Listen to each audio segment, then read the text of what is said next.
সবাই একসাথে গিয়েছিল পিকনিক করতে, সময় কাটাতে, আনন্দ করতে। কিন্তু কি থেকে কি হয়ে গেল।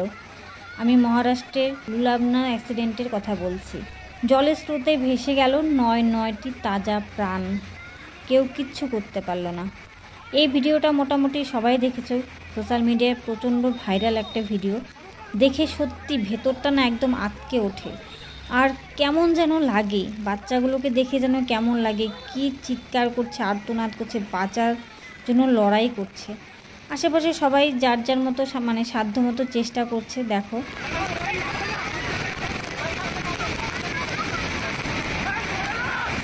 একটা ছবি তুলতে গিয়ে ওরা সারা জীবনের জন্য ছবি হয়ে গেল, সারা জীবনের জন্য এই দুনিয়া থেকে চলে গেল।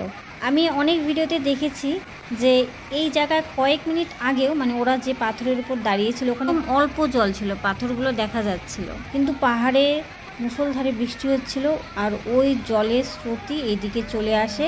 ওখানে যে 9 জন আটকে ছিল ওরা এই পাশে আসার কোনো সুযোগই পায়নি। ওরা ভাবতেও পারেনি যে এতটা হয়ে যাবে বা এরকম পরিস্থিতি হবে। এখানে 9 জন মোট আটকে আছে।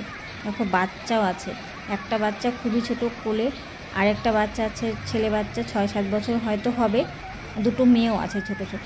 এই জন্য বলছি বন্ধুরা, তোমরা বর্ষার দিনে কোথাও বেড়াতে গেলে, ঘুরতে গেলে একটু সতর্ক থাকবে, সাবধান থাকবে প্লিজ।